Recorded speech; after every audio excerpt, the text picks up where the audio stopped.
अब जैसे कुंभज ऋषि ने देखा कि हमारे यहाँ साक्षात भगवान भोलेनाथ तीनों लोगों के स्वामी कथा सुनने आए हैं, तो कुंभज ऋषि ने भगवान के चरणों को धोया, टीका चंदन पूजन किया, आदर सत्कार किया। और आदर सत्कार करने के बाद भगवान के ऊंचे से आसन पर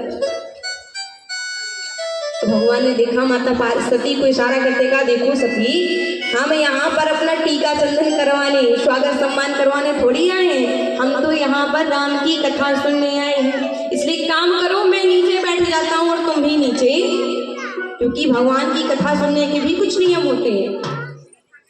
भगवान की कथा को क्या किया, क्योंकि भगवान की कथा सुनने के भी नियम होते हैं। भगवान की कथा सुनने के लिए सबसे पहले श्रोता के मन में दीनत्व भाव और वक्ता के प्रति श्रद्धा होनी चाहिए, तब वह राम की कथा सुलभ, अन्यथा सुनने का कोई मतलब होता। अब भगवान ने इशारा किया, देखो सती, तुम भी नीचे बैठ जाओ, क्योंकि जो श्रोता का आसन होता है वो नीचे होता है और वक्ता का आसन ऊपर होता है। आपने विचार किया कभी ऐसा क्यों होता है? क्योंकि जो भगवान की कथा आप सुन रहे हो ना, ये राम नाम रूपी अमृत है और अमृत को हम आप सभी को पिला रहे हैं। जिस प्रकार कोई पानी पिलाने वाला होता है ना, तो उसका स्थान ऊपर होता है और जो पीने वाला होता है उसका स्थान नीचे होता है। अगर दोनों का स्थान बराबर कर दिया जाए तो पानी फिर सर से ऊपर। इसलिए आप राम कथा रूपी रस को पीने वाले हैं और हम भगवान की कथा को अमृत रस को श्रवण कराने वाली, इसलिए श्रोता का आसन नीचे होता है और वक्ता का आसन ऊपर होता है। आज भगवान ने जैसे संकेत किया, भगवान नीचे बैठ गए, कुंभज ऋषि भी समझ गए कि भगवान राम की कथा सुनना। अब कुंभज ऋषि गए, ऊंचे से आसन पर बैठकर भगवान की कथा सुनाने लगते। अब माता सती सोचने लगती है, राम राम राम, अरे ये कैसा वक्ता है जिसने अभी अभी मेरे चरणों को धोया, मेरे चरणों को छूकर पैर पड़ के चरण धोकर चरणामृत पान किया, अब यही मुझे राम की पावन कथा सुनाएगा। अरे मैं इसकी मुझसे कथा सुनने वाली, ये कैसा वक्ता है?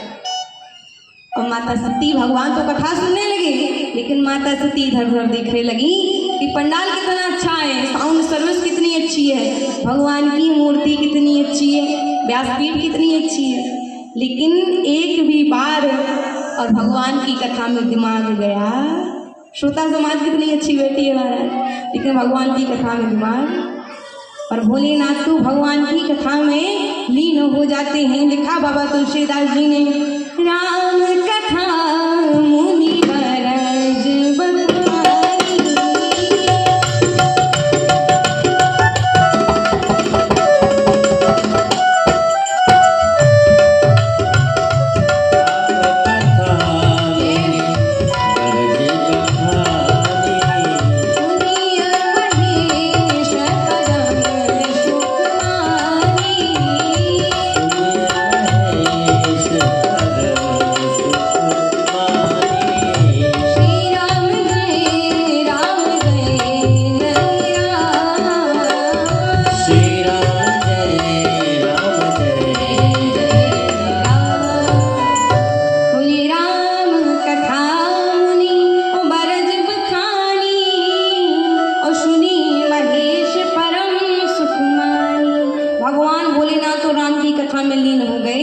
माता सती इधर उधर।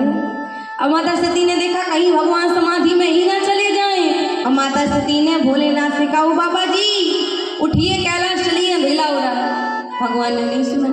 अब दूसरी बार कहा, ओ बाबा जी उठो, कैलाश चलिए, अंधेरा हो रहा है, घर भी तो जाना है भगवान ने। अब जैसी तीसरी बार कहा, बाबा जी उठो, कैलाश चलिए, अंधेरा हो रहा है, घर भी तो। अब भगवान को आज क्रिया हट के कारण राम की कथा से उठना, क्योंकि संसार में 3 हटें जो है ना बड़ी खराब होती हैं। पहली बाल हट जो भगवान प्रभु श्री कृष्ण ने की थी, मैया मैं तो चंद्र खिलौना। दूसरी है राज हट, अगर कोई राज हट ठान लेना कि हमें एमएलए मंत्री मिनिस्टर बनना है तो बनना है, भली खेत खालियान सब बिछ जाए, लेकिन पीछे हटने वाला, ये होती है राज हट। और तीसरी होती है त्रिया हट। अगर ये माताएं जिद कर लेना कि आज पाउडर लिपस्टिक चाहिए यानी, तो ये होती है त्रिया हट। त्रिया हट सबसे खराब होती है। माता सती ने आज त्रिया हट की, भगवान को कथा से उठना पड़ गया। अब जैसे ही भगवान कथा से उठे और माता सती के साथ कुंभज ऋषि से विदा जैसी विदा मांगने लगती हैं। आज कहा देखो महाराज बड़ी सुंदर भगवान की कथा थी, लेकिन माता सती ने श्रवण नहीं करने दी। अब भगवान मन में भगवान राम का विचार करते हुए जैसी विदा मांगने लगते हैं। राम आज जैसी भगवान गए, गोस्वामी तुलसीदास जी ने मानस में लिखा, कुमार ऋषि से विदा मांगते मुनि शन विदा मांग त्रिपुरारी, और चले भवन ले दक्ष कुमारी। विचार करिएगा, अंत में तुलसीदास जी ने लिख दिया चलिए भवन ले दक्ष कुमारी। अरे ये तो वही अभिमानी दक्ष की पुत्री दक्ष कुमारी है। ये क्या राम की कथा को जब आ रही थी कथा सुने तो कितनी उपमाएं दी, संग सती जग जननी भवानी। ये सारे संसार की भरण पोषण करने वाली माता है जो भगवान की कथा सुनने, और जब आज वही कथा ध्यान से नहीं सुनी तो अंत में दक्ष कुमारी। ये होता है भगवान की कथा को भाव से सुनने का और ना सुनने का प्रभाव। आज राम कथा भगवान ने ध्यान से सुनी तो नाम में प्रमोशन हो गया भोलेनाथ के, और माता सती ने जब कथा ध्यान से नहीं सुनी तो उनके नाम पर डिमोशन हो गया। अब अपनी अपनी उपमाएं लेके दोनों आगे बढ़े, और जैसे ही भगवान माता सती के साथ आगे बढ़े, हृदय में राम का विचार करते जा रहे हैं, हे प्रभु सती ने आज मुझे आपकी कथा तो सुनने नहीं दी, लेकिन किसी भी प्रकार से अगर मुझे आपका दर्शन ही हो जाए तो मेरी आकांक्षा पूरी। और कहते हैं ना, जो इच्छा करे हो मन माही राम कृपा कछु दुर्लभ। भाव के साथ जो इच्छा कर लोगे भगवान उसे पूरी भी, क्योंकि संसार में हमें समय की कीमत करनी चाहिए।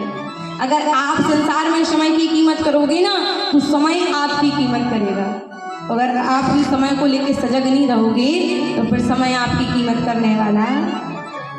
आजकल के इंसान समय की कीमत नहीं करता है। कलयुग का इंसान समय का बिल्कुल भी भाव नहीं रखता है।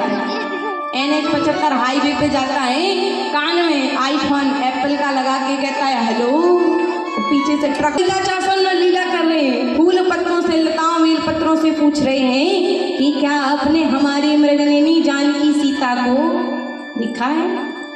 ललिता चासव नीला दिखा रहे हैं। सभी भगवान रोते हुए सभी बेल पत्रों से तितलियों के समूहों से पूछ रहे हैं,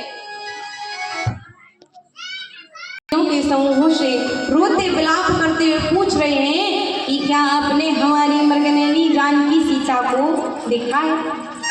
तुलसीदास जी ने मानस में प्रमाण दिया, हे खग मृग